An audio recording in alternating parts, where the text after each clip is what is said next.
ND24 তেখেতে এটা সাক্ষাৎকাৰ দিছে আপোনালোকে হয়তো জানে ND24 তেখেতে সাক্ষাৎটো এনেকুৱাকে দিছে মোৰ হৃদয় চুই গৈছে দুলু আহমেদ ডাঙৰীয়াই তেখেতে নিজে গৈ কেনে ছিংগাপুৰত নিজাববীয়াকৈ 7 ঘণ্টা তেখেতে তাত বহি কেনে গোটেইখিনি অনুসন্ধান কৰিছে তেখেতসকলৰ পৰা জানি লৈছে 7 ঘণ্টা বহি কেনে তেখেতসকলৰ যিখিনি কৰণীয় আছিল আৰু মানে ছিংগাপুৰ পুলিচত তেখেতসকলে তেখেতৰ আগত অৱগত কৰিছে কিন্তু দুলু আহমেদ ডাঙৰীয়া এটা কথা আক্ষেপ কৰি কৈছে যে দুলু আহমেদ তেওঁ ব্যক্তিগত হিচাপে গৈ কেনে তেখেতে তাত এখন এজাহাৰ দিব পাৰিছে আমাৰ চৰকাৰৰ ফালৰ পৰা কৈছে কি যে তাত গৈ কেনে SITৰ একো কাম নাই কিন্তু দুলু আহমেদে এইটো কথা আক্ষেপ কৰিছে যদি মই এজন ব্যক্তিগত হিচাপে গৈ কেনে তাত এখন এজাহাৰ দিব পাৰোঁ কিন্তু চৰকাৰৰ ফালৰ পৰা SIT তাত যাব নোৱাৰাৰ কোনো কথাই নাই আৰু তেওঁ যাই কেনে তেওঁ যিখিনি অনুসন্ধান কৰিছে তেওঁ যিখিনি গম পাইছে কোনো মানুহ আপুনি আৰু এটা তেওঁ কথা কৈছে যে ছিংগাপুৰ পুলিচে এটা কথা কৈছে যদি দুলু আহমেদ ডাঙৰীয়াই কৈছে যে আমাৰ জুবিন গাৰ্গৰ ফেমিলিৰ ফালৰ পৰা যেনে আমাৰ গৰিমা বৌয়ে যদি নিজাকে এখন তাত FIR দিয়ে তাত মানে খুব সাংঘাতিক ধৰণে তাৰমানে সেই তেওঁ হ'ল এজন মানে জাষ্ট এজন মানে কি শুভাকাংক্ষী বা জুবিন অনুৰাগী হয় কিন্তু তেখেত ৱাইফ যিহেতু তেখেতে যদি এজাহাৰ এখন দিয়ে ছিংগাপুৰ পুলিচে তাৰমানে খুব সুন্দৰভাৱে তাৰমানে খুব কাঢ়াকৈ তেখেতসকলে ইনকুৱাৰীটো কৰিব মানে দুলু আহমেদৰ ডাঙৰীয়াৰ কথাখিনি যোৱাকালি যিখিনি মই ND24ত শুনিছোঁ সেইখিনি কথা কৈছোঁ এইটো এটা খুব ডাঙৰ কথা যে এজন ব্যক্তিগত মানুহে আজি 23 নে 24 তাৰিখে তেখেত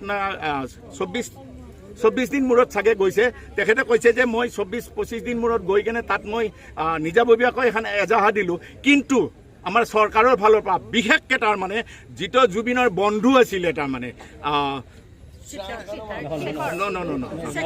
আমাৰ বৈদেশিক মন্ত্ৰী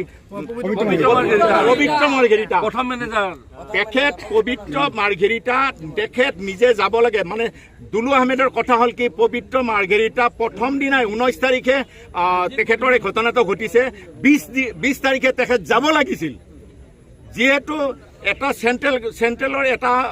বৈদেশিক মন্ত্ৰী হয় তেখেতৰ জুবিন যিহেতু তেখেতৰ সাংঘাতিক ধৰণে বন্ধু আছিল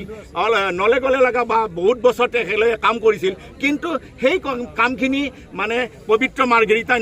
নকৰাৰ কাৰণে দুলু আহমেদে খুবেই আক্ষেপ হেৰি কৰিছে তাৰপিছত ইপিনে ND24ৰ যিজন বাইলুং তেখেতেও এই কথাখিনিত সন্মত জনাইছে হয় তেখেতে যাব লাগিছিল আৰু এই কামটো তেখেতে কৰিব লাগিছিল যিটো 20-22 দিন মূৰত দুলু আহমেদে কৰিছে সেই কামটো একদিন পিছতে গৈ কেনে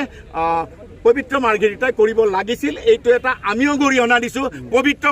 মাৰ্ঘেৰিটাক সাংঘাতিক হিচাপে গৰিহণা দিছোঁ পবিত্ৰ মাৰ্ঘেৰিটা মুৰ্দাবাদ